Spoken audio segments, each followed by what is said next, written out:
Fala, investidores! Hoje nós vamos aprofundar sobre alguns aspectos que a gente já conversou sobre esse investimento do Fazano Miami, ou seja, o que a gente vai fazer? Destrinchar esse fundo para você, né? Vamos falar sobre o setor hoteleiro nos Estados Unidos, vamos comparar o rendimento do fundo com outro fundo imobiliário listado nos Estados Unidos e com ativos de renda fixa disponíveis no mercado secundário. E no fim desse vídeo a gente ainda vai analisar a liquidez desse fundo. Beleza? Para começar, setor hoteleiro norte-americano dos Estados Unidos. De acordo com a CBRE, em relação ao desempenho da indústria hoteleira americana no terceiro trimestre de 2024, teve uma ligeira queda em comparação ao terceiro trimestre do ano passado, com uma queda relativa da demanda, né?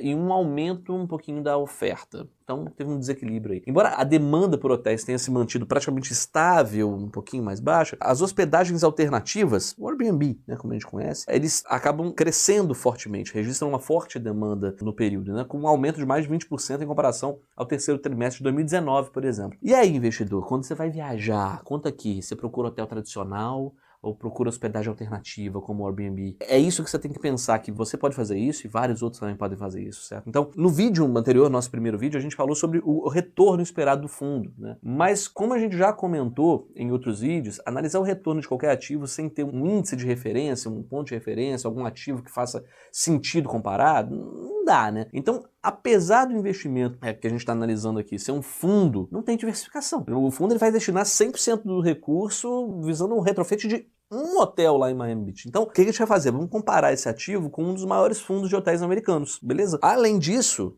vamos também comparar com um título de crédito de uma empresa brasileira que emitiu uma dívida lá fora, atrelada ao dólar. Sim, eu sei, são riscos diferentes, mas é interessante para a gente ter uma noção, ter uma ideia. Então, quando a gente olha para o mercado de bonds, né, que são basicamente os títulos de dívidas emitidos por empresas privadas, a gente vai ver que as empresas com rating mais positivo, elas pagam taxas pré-fixadas entre 5% e 6%. Se a gente fosse comparar o retorno mínimo esperado pelo fundo, que é de dólar mais 5,5%, 5,5%, com um emissor, né, como a Klabin, por exemplo, que é líder no setor de celulose, maior produtora e exportadora de papéis do país, a gente vai ver que a rentabilidade esperada da Klabin é de dólar mais 5,33%. Se a gente comparar com um bonde da Petrobras, com vencimento para 2030, o retorno esperado é de dólar mais 5,38%.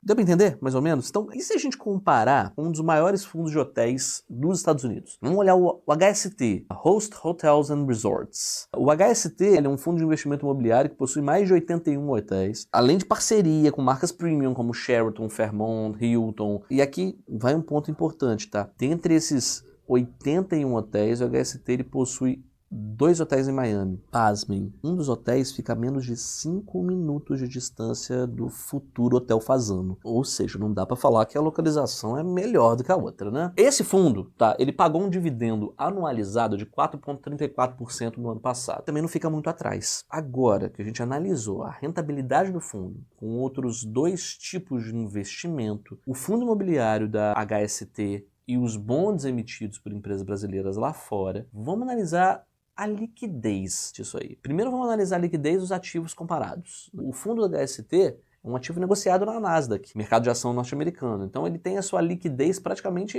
imediata, né? Você pode comprar e vender com tranquilidade. Quando a gente olha para os bonds, né, apesar do ativo em tese ter a liquidez somente no vencimento, o mercado norte-americano de renda fixa ele tem um volume muito grande de investidor e por isso ele vender um título pode ser mais fácil no momento em que o investidor precisar transformar o título em dinheiro. Então já dá para comparar, né? Porque quando a gente fala do fundo Fazano, o cenário não é tão fácil não. O fundo ele é um condomínio fechado, as cotas vão ter prazos de 72 meses, contados a partir da data de integralização, ou seja, depois do período de captação de recursos pelo fundo, não é admitido novo cotista, né, nem novos investimentos pelos cotistas antigos. Além disso, as cotas elas vão ser resgatadas só no término desse prazo, só depois de 72 meses, né, 6 anos depois. O resumo da ópera toda que a gente está falando é o seguinte: dinheiro travado por 6 anos. Comparado com outros ativos que têm maior liquidez e que têm maior diversificação, ou seja, menor risco, precisaria de uma rentabilidade muito superior ao que está sendo oferecida para compensar essa falta de liquidez, certo? Faz sentido? Então, galera, é o seguinte, no nosso segundo vídeo aqui,